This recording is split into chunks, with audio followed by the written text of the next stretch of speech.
News 18 के खास कार्यक्रम प्राइम डिबेट में आपका स्वागत है। मैं हूं राजेश तोमर। हम आज बात करेंगे खूंटी की। खूंटी के छोटे से गांव में जागरूकता फैलाने के लिए 5 महिलाएं जाती हैं। इन 5 महिलाओं के साथ में एक एक कर गैंगरेप किया जाता है और उन इलाकों में, जो ये काफी सघन इलाका था, 24 घंटे के बाद पूरी घटना की जानकारी प्रशासन को मिलती है। 48 घंटे के बाद पुलिस वहां पहुंचती है। जाहिर है कि वहां पर कानून का शायद राज नहीं है। अगर कानून का राज होता तो अब तक जो दुष्कर्मी हैं, अपराधी हैं, वो पुलिस की गिरफ्त में होते। पुलिस अलग अलग तरीके से फार्मूला दे रही है, लेकिन अब तक बहुत ठोस कार्रवाई नहीं हो पाई है। सबसे बड़ा सवाल कि उस इलाके में जो कोचांग का इलाका, वहां पर पत्थलगड़ी और उग्रवादी संगठन, उन दोनों का वहां पर फिलहाल काफी गतिविधियां हैं। ऐसे में सरकार के लिए, पुलिस प्रशासन के लिए और तमाम समाज के लोगों के लिए एक बड़ा सवाल है। आज हम इसी पर चर्चा करेंगे, लेकिन चर्चा पर जाने से पहले आपको दिखाते हैं एक रिपोर्ट।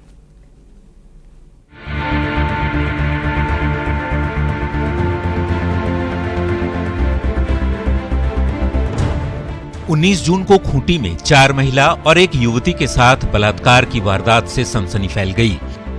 पहले से ही पत्थलगड़ी के लिए बदनाम खूंटी एक बार फिर सुर्खियों में आ गया। दुष्कर्म की शिकार 5 महिलाएं कोचांग गांव में जागरूकता फैलाने गई थी और फिर वारदात की शिकार हो गई। मामला जब सुर्खियों में आने लगा तो पुलिस की हरकत भी तेज हो गई। पुलिस को सहयोग नहीं करने और वारदात की जानकारी पुलिस को नहीं देने के आरोप में पुलिस ने फादर अल्फांसो आइंद और 2 सिस्टर से पूछताछ की। फिलहाल बॉन्ड भरवाकर दोनों को छोड़ दिया गया है। इसके साथ ही पुलिस ने 4 से 5 लोगों के खिलाफ दुष्कर्म का मामला दर्ज कर लिया है। पुलिस के मुताबिक पत्थलगड़ी में शामिल युवक वारदात में शामिल हो सकते हैं। फादर अल्फांसो आइंद और 4-5 अपराधी अथवा पत्थलगड़ी समर्थक के विरुद्ध में कांड दर्ज किया गया है। कोचांग जाकर खूंटी पुलिस ने जांच किया, अनुसंधान किया, घटनास्थल का निरीक्षण किया। साथ ही एक आरोपी की तस्वीर भी जारी करते हुए पहचान बताने वाले को 50,000 रुपये के इनाम का ऐलान किया है। पीड़ित महिलाओं के पुनर्वास की व्यवस्था भी की जा रही है। हम लोगों ने इस केस को डिटेक्ट करने की कोशिश की। जो संलिप्त लोग थे उनकी पहचान करने की कोशिश की। जो पीड़िताएं हैं उनको ढूंढ के बुलाया गया, उनको समझाया गया। डीआईजी के निर्देश पर जांच के लिए 3 टीमों का गठन भी कर दिया गया है। वहीं सरकार में शामिल आजसू के साथ ही मंत्री नीलकंठ सिंह मुंडा ने भी वारदात की निंदा करते हुए कड़ी कार्रवाई की बात कही। प्रशासन से मेरा आग्रह है कि सख्त से सख्त कार्रवाई करो और जल्दी कार्रवाई करो। ऐसा ना हो कि जांच करने में इतना समय निकल जाए कि एक शासन व्यवस्था पे जो लोगों का विश्वास होता है, वो विश्वास किसी भी सूरत में नहीं डगमगाना चाहिए। वो विश्वास बने रहे। अब देखना है गुनहगारों की गिरेबान तक कानून के हाथ कब तक पहुंच पाते हैं। न्यूज 18 के लिए खूंटी से अरविंद की रिपोर्ट। आपने पूरी रिपोर्ट देखी। इस रिपोर्ट में जो सबसे खास है कि जो महिलाएं हैं फिलहाल वो शेल्टर होम में हैं, लेकिन अगर उन इलाकों की बात करें, काफी सघन इलाका है। उन इलाकों में पुलिस को पहुंचने में काफी वक्त लगता है। अब किन लोगों ने इस घटना को अंजाम दिया, इसके पीछे के मोटिव्स क्या थे? चूंकि जिन महिलाओं को साथ में ले जाया गया था, बदमाशों ने उनका वीडियो भी बनाया था। यह भी चर्चा का विषय है। तो क्या वाकई में उन इलाकों में सरकार नहीं पहुंच पा रही है? क्या कानून की राज वहां नहीं? कई सवाल है। आज हम इसी पर चर्चा करेंगे। हमारे साथ हैं सीता स्वासी जी, जो कि सामाजिक कार्यकर्ता हैं, और साथ में है डॉक्टर अरुण उरांव, जो कि पूर्व IPS है। साथ में है रतन त्रिकी जी, जो कि ये भी एक सामाजिक कार्यकर्ता है। सबसे पहले रतन त्रिकी जी से जानने की कोशिश करेंगे। जो खूंटी का इलाका है, काफी सघन इलाका है, काफी चर्चा में है, पत्थलगड़ी की वजह से चर्चा में है। उन्हीं इलाकों में कई उग्रवादी संगठन भी काम करते हैं। सवाल ये उठता है कि खूंटी के इसी इलाके में इतने आंदोलन क्यों? रतन जी। देखिए, पत्थलगड़ी का ये सवाल जो सामने बार बार आ रहा है जी, मैं आपको थोड़ा पीछे ले जाना चाहूँगा। ये जब सरदारी आंदोलन चलता था, चूँकि पत्थलगड़ी के ये अस्तित्व पर सवाल बार बार खड़ा हो रहा, और ये जो घटना घटी है उसमें पत्थलगड़ी क्षेत्र पर ये बताया जा रहा। मैं बताना चाहूँगा, जब सरदारी आंदोलन चलता था उस वक्त महारानी विक्टोरिया थी। तो खूंटी के ये मुरी सरजों में केरिया पड़ता है, वहाँ पर ही आंदोलन शुरू हुआ था। और महारानी विक्टोरिया ने पूछा मुंडाओं से कि भाई आप अपना देश बोलते हो, अपना भारत बोलते हो, और ये ज़मीन तुम अपना नाम बताते हो कि ये तुम्हारा ही ज़मीन है, इसकी क्या सत्यता है, क्या प्रूफ आपके पास है? तो ये जो मुरु क्षेत्र से मुंडा लोग, उस समय कलकत्ता कोर्ट चलता था। बहुत संक्षेप में जाना चाहेंगे? वही बताना चाह रहा हूँ। तो वो ले हमारे पास समय का थोड़ा अभाव होता है। ये घटना पर ही मैं आ रहा हूँ जी। तो वहाँ ले गए तो उन्होंने यहाँ से पत्थर ढो के वहाँ ले गया, ये मुंडा लोग पत्थर ढो के ले गया। तो महारानी विक्टोरिया ने इसकी सत्यता को नापा, जाना, पहचाना और कहा कि हाँ ये सच है। अभी जो ये घटना आप बता रहे हैं, मैं इस पर कहना चाहता हूँ कि ये सबसे पहला कि ये पत्थलगढ़ी क्षेत्र क्यों कहा जा रहा है? ये खूंटी है, खूंटी आंदोलन का क्षेत्र रहा है, खूंटी से मुंडाओं के वर्चस्व का क्षेत्र रहा। उन इलाकों में लोग जाने से डरते क्यों हैं रतन जी? नहीं, डरने की कोई, देखिए मैं बराबर जा रहा हूँ, मेरा ससुराल है वो। नहीं, आपका ससुराल आपका जाना मजबूरी है, लेकिन आम लोगों के लिए आज हमारे लिए उस इलाकों में जाना, वहां पर बजाते लोग पूछते हैं, टोकते हैं, रोकते हैं, पुलिस प्रशासन के लोग नहीं वहां पहुंच पाते। डरने की बात नहीं है, डरने की बात नहीं है। और वहाँ ये बार बार ये सवाल उठ रहा है कि नहीं पत्थलगढ़ी क्षेत्र में ये घटना हुई है। मैं इसको ये बोलता हूँ, ये खूंटी क्षेत्र में घटना घटी है जी। और इसकी सजा होनी चाहिए, पूरी जांच होनी चाहिए इसकी कि कौन दोषी है। बलात्कार की घटना है, ये पहले से भी अगर होता वहाँ आ रहा है, लोग नहीं बता पा रहे हैं, ये लड़कियां बोल रही हैं कि हम लोग नहीं बता पा रहे थे। अच्छा, इसके पीछे आप बहुत संक्षेप में जानना चाहेंगे, मोटिव्स क्या हो सकता है? मोटिव कुछ नहीं है, ये देखिए ये कुछ चंद लोगों का काम है, वो सिरफिरों का काम है, और कुछ लोगों ने वो आकर ये गलत काम किया है, कुछ वहाँ के वो स्थानीय लोग ही हैं। और इसकी हम तो बार बार बोल रहे हैं, कल भी हमने कहा था कि इसकी जांच हो, और जांच होने के उपरांत जो भी दोषी हो उस पर कड़ी से कड़ी सजा, उसको कार्रवाई हो। रतन जी, सीता स्वासी जी भी हमारे साथ हैं। सीता स्वासी भी, इनका भी घर और ससुराल उसी इलाके में, लोग वहां जाने से क्यों डरते हैं सीता जी? हाँ, थोड़ा सा डर का तो माहौल है, थोड़ा पुलिस कंट्रोल नहीं कर पा रही है वहाँ पे, और गवर्नमेंट भी थोड़ा कंट्रोल नहीं कर पा रही है, क्योंकि गवर्नमेंट के जो स्कीम्स है वो रूरल एरियाज में नहीं पहुँच रहे हैं। इसके वजह से लोग वहाँ बहुत पिछड़े हुए हैं, और लोगों को रोजगार की कमी है, प्रशिक्षण की कमी है, लीगल अवेयरनेस नहीं है, जानकारियाँ नहीं है, ऐसी बहुत सारी चीज़ें हैं जो कमी दिखती है, जिस वजह यही वजह है कि वहाँ पर कुछ लोग हैं जो असामाजिक लोग हैं, उन लोगों का पाँव पसर गया है। अब अड़की का क्षेत्र देखेंगे, सुदूर इलाका में जो सरायकेला का बॉर्डर है, चाईबासा का बॉर्डर है, और तरह जितने भी बॉर्डर्स एरिया हैं, उस एरिया में आप दिन में भी जाने के लिए डर लगता है। और मैं भी बहुत बार जाने की कोशिश की हूँ, थोड़ा भय तो लगता ही, लेकिन हम लोग इसलिए जा पाते हैं। ये इत्तेफाक है या उस इलाके का अभिशाप है कि वहीं पर तमाम तरह के आंदोलन चल रहे हैं? अगर आप उग्रवाद की बात करें तो कई संगठन उसी इलाके में हैं, चाहे खूंटी सरायकेला का क्षेत्र हो, चाईबासा का जो एक पैच है, उस पैच में इस तरह के लोग हैं। हम एक बार डॉक्टर अरुण राव जानने की कोशिश करेंगे, उस जमाने में ये वहां पर कई बार नक्सली अभियान में हिस्सा लेते रहे हैं, चूंकि इस इलाके में बड़े अधिकारी के तौर पर काम करते रहे। डॉक्टर उरांव, आप ये बताने की कोशिश करें कि उन इलाकों में इस तरह के जो आंदोलन हैं, चाहे वो पत्थलगढ़ी से जुड़ा मामला हो, जाहिर है कि वहां पर जिस तरह से सीता स्वासी बोल रही हैं कि जो सरकार की योजनाएं हैं वो जमीन तक नहीं पहुंचती हैं। अगर आप वहां पर नक्सली अभियान की बात करें तो लगातार अभियान चलाए जाते हैं, लेकिन वहां पर पुलिस चौकी, पुलिस बल, थाना, police, CO office, BDO office ये नजर नहीं आता। राजेश जी, बिल्कुल सही जगह पहुंचे हैं आप जी। खूंटी हम लोग सबके जानकारी में है, रांची के सबसे इमीडिएट नेबरिंग डिस्ट्रिक्ट है जी। नक्सल का प्रभाव वहाँ काफ़ी दिनों तक और काफ़ी ज़्यादा रहा है। हम लोग जब नौकरी में थे, यूपीए की सरकार थी, तब एक बड़ा स्पष्ट आदेश हुआ करता था कि जिन इलाकों में नक्सलवाद पे काबू पा लिया गया, वहाँ पे प्रशासन को तुरंत बैठ जाना है और विकास की तमाम योजनाएं जी, वहाँ बीडीओ बैठे, वहाँ सीओ बैठे, वहाँ एसडीओ बराबर आया करे, डीसी विजिट करे, रोजगार लोगों को मिलना शुरू करे, सरकार की जो योजनाएं हैं वहाँ पे बिल्कुल ज़मीन पे उतर जाए जी, ताकि जो कभी नक्सल के काबू में जो इलाका रहा वो प्रशासन के काबू में आ जाए और प्रशासन पे लोगों का विश्वास हो जाए। ये हुआ नहीं, इसीलिए अगर इस पूरे घटना को आप देखें, 5 लड़की के साथ में उसी गांव के लड़के मोटरसाइकिल से आते हैं, अपने साथ उनको अपहरण कर ले जाता है, उसके साथ में दुष्कर्म होते हैं, सामूहिक दुष्कर्म, गैंग रेप, एक एक करके 5 लड़कियों के साथ में या 5 महिलाओं के साथ में। और फिर महिलाएं जाती हैं पास के थाने में, वहां उनकी सुनी जाती है या नहीं सुनी जाती है, अंततः उनको पुलिस के मुखिया यानी कि डीजीपी के पास पहुंचना पड़ता है। तमाम तरह के बातों के बाद पुलिस, और जब मीडिया में खबरें आई तब पुलिस उस थाने में पहुंची जो कि सिर्फ खूंटी से 50 किलोमीटर की दूरी पे। 48 घंटे का वक्त लगता है। क्या इलाका इतना सघन है या इलाके में पुलिस जाने से डरती है? ये जो सामाजिक वहां पर समीकरण है, इस समीकरण में जो दखल है, चाहे वो पत्थलगड़ी का हो, चाहे वो नक्सलिज्म का हो, ये कुल मिलाकर उस इलाके के अलावा जो बड़ा एक पैच है, चाहे वो सरायकेला की बात करें, चाईबासा की बात करें, खूंटी की बात करें, इन इलाकों में ये घटनाएं क्यों घटी, ये एक बड़ा सवाल है। अजय जी देखिए, ये सरकार के लिए बहुत बड़ी चुनौती है, और अगर एक तरफ से मैं कहूं तो सरकार की फेलियर भी रही है जी।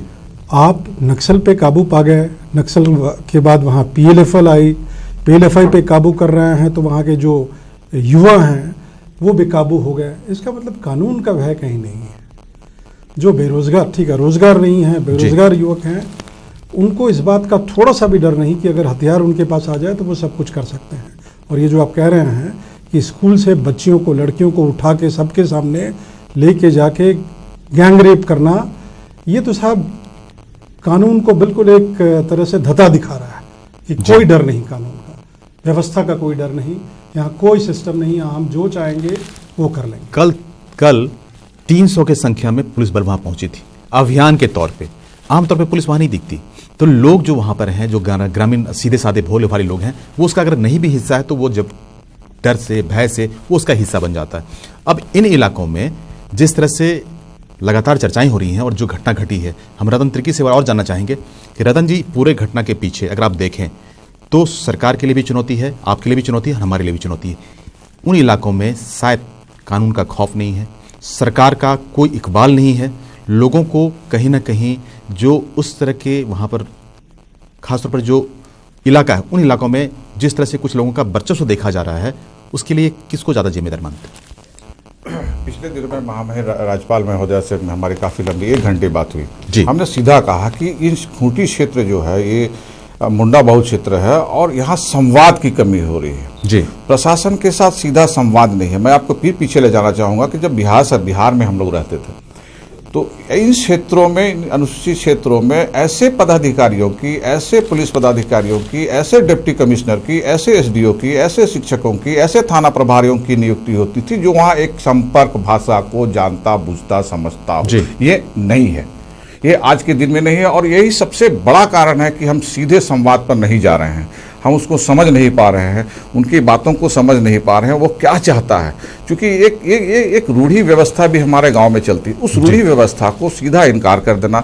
5th शेड्यूल की जो मान्यताएं हैं, जो उसकी जो खूबियां हैं, उसको हम गांव तक नहीं पहुंचा पा रहे हैं, गांव के अंतिम व्यक्ति तक हम नहीं पहुंच पा रहे हैं। ये एक बहुत बड़ा कारण है। और यही कारण है विकास की जो योजनाएं हैं, विकास के जो आयाम हैं, जो नए हैं, उनको शिक्षा भी उनकी भाषा पर हम नहीं दे पा रहे हैं, उनको उनके आधार पर वो क्या चाहता है उससे हम बात नहीं कर पा रहे हैं। तो ये एक बहुत बड़ा, और पिछले दिनों अर्जुन मुंडा जी ने भी कहा, मैं इस बात को मानता हूं कि जनसंवाद नहीं हो पा रहा है। और उसके बाद राज्यपाल महोदय ने सीधे मुंडा क्षेत्र से सभी मुंडा मानकियों को बुलाया और संवाद किया। और देखिए धीरे धीरे ये तो बलात्कार की घटना हो गई, लेकिन ये जो जनसंवाद नहीं हो पा रहा है प्रशासन के बीच, ब्लॉक ये बलात्कार की जो घटना है, ये घटना एक कहानी बता रहा है उस इलाके की, कि उस इलाके में कानून का राज नहीं है। पुलिसिया कार्रवाई जो होने की बात होती है, अब तक लोग गिरफ्त से बाहर हैं। देखिए रतन जी, सरकार चाहे जिसकी भी हो, हम किसी सरकार को इसके लिए सीधे तौर पर ब्लेम नहीं करेंगे, सरकार चाहे कांग्रेस की हो, चाहे सरकार BJP की हो, लेकिन उन इलाकों में, उन तरह के इलाकों में अब तक विकास की योजनाएं पहुंचनी चाहिए, जिस तरह से पहुंचनी चाहिए वो नहीं पहुंच पा रही हैं। साथ यही कारण है कि उन इलाकों में लगातार अभियान चलाने के बाद भी बहुत सफलताएं नहीं मिली हैं। नक्सलिज्म, भय और अब पत्थलगड़ी ये कायम है। सीता जी, आप उस इलाके से हैं, उन इलाकों में इतने अभियान चलाने के बाद भी सफलताएं नहीं मिली।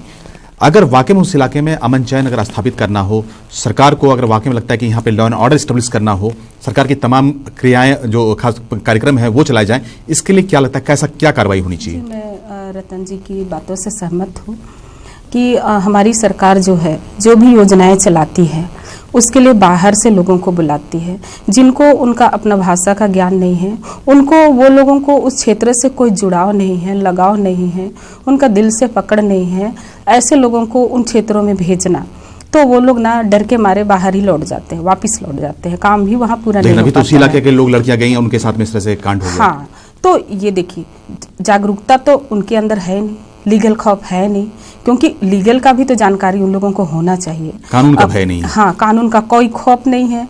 और जो पुलिसिया है, ये कैसे पुलिस है जो लोगों के सामने, लोगों के साथ उनका जुड़ाव नहीं है, उनके साथ मित्रता नहीं है, उनका इन्फॉर्मर नहीं है। ये बहुत सोचने वाली बात है ना। इतना इन्फॉर्मेशन कलेक्ट करने के लिए पुलिस के पास काफी पैसे आते हैं, तो वो पैसे भी यूज करके उस इलाके में हम सिर्फ सरकार को जिम्मेदार नहीं मानेंगे। हाँ। पुलिस प्रशासन, सरकार, पक्ष विपक्ष, जो तमाम समाज से जुड़े लोग हैं, सारे लोगों ने उन इलाकों को कहीं ना कहीं उपेक्षित किया है।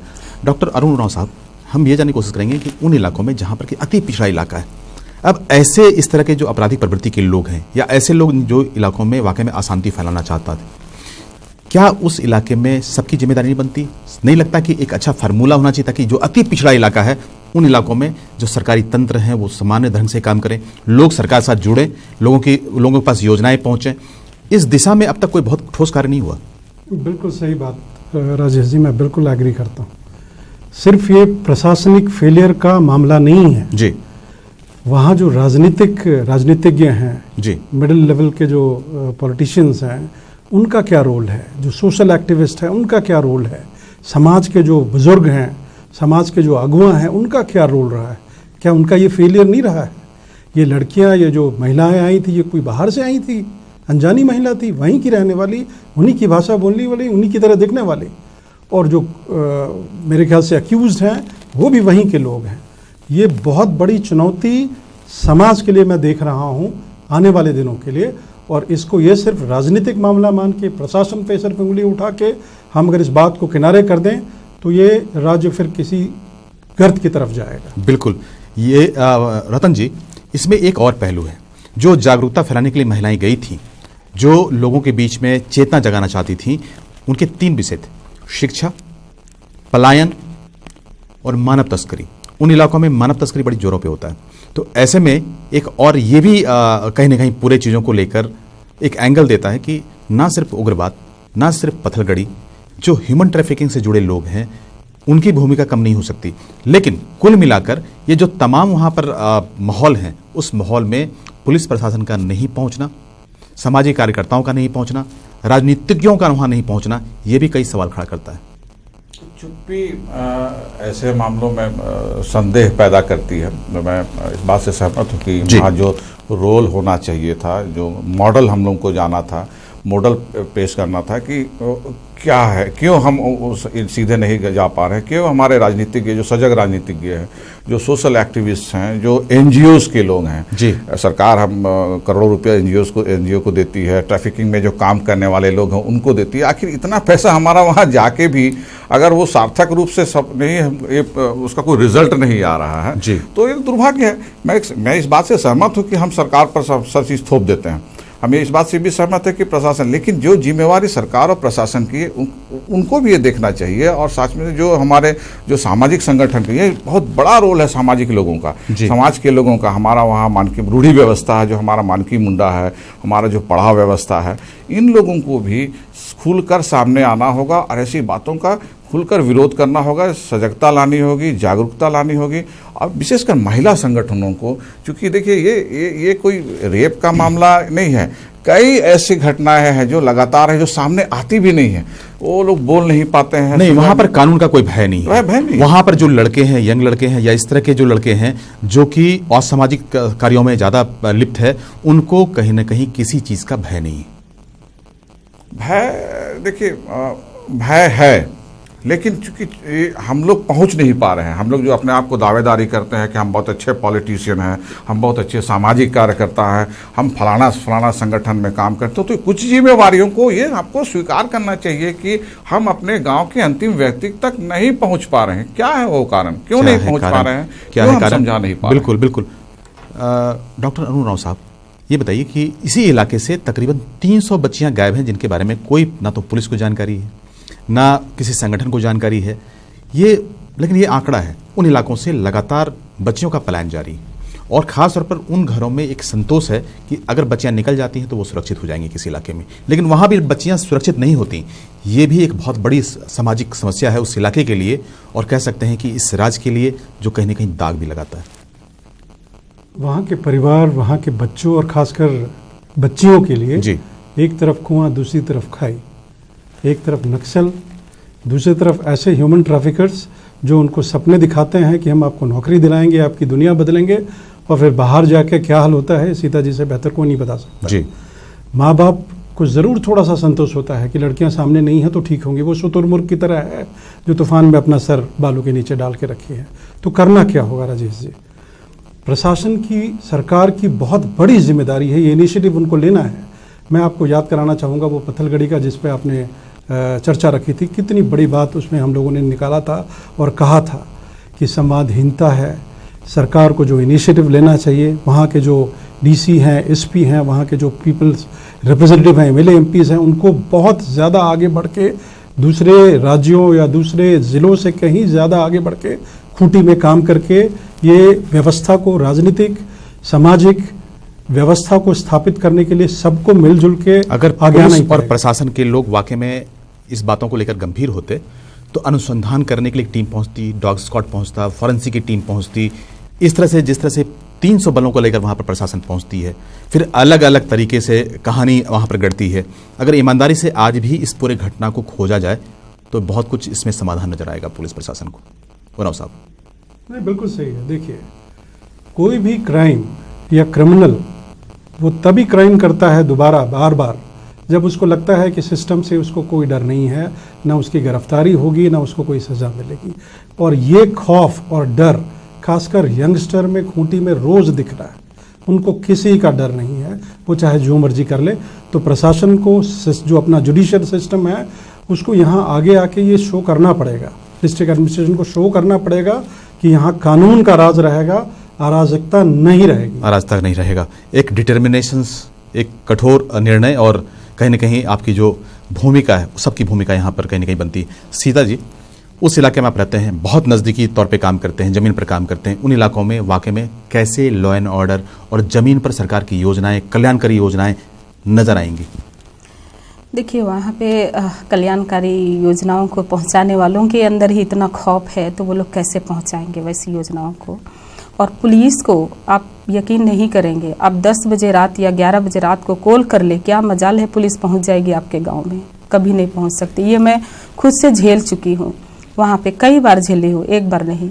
तो ऐसे में बहुत सारे मारपीट्स होते हैं और गांव वाले लोग ऐसे कभी जुट जाते हैं और किसी को बेदखल कर देना हो या झगड़ा कर देना हो, ऐसे समय में भी पुलिस जो है वो जाके थोड़ा सा समझौता नहीं करा सकती है वहाँ पे। अगर आप जिधर माँ से उधर ही वो चाईबासा, सरायकेला, सिमडेगा जैसे इलाकों की बात करें, वहाँ पर जो स्थितियाँ बनती जा रही हैं, अब भी पुलिस प्रशासन और सरकार के लिए समय है कि समय रहते वहाँ पर कानून का राज स्थापित करें, अभियान चलाएं, पुलिस चौकी बनाएं, BDO CO ऑफिस बनवाएं, ताकि वहाँ पर लोगों को मुख्य धारा से जोड़ा जा सके। समय रहते अगर सरकार कदम नहीं उठाती है तो ये घटनाएं उन इलाकों में शायद आने वाले समय में आपको फिर से नजर आएगा। आज इस कार्यक्रम में इतना ही, अगले बार मिलेंगे, एक नए मुद्दे के साथ मिलेंगे। तब तक दीजिए हमें इजाजत। नमस्कार।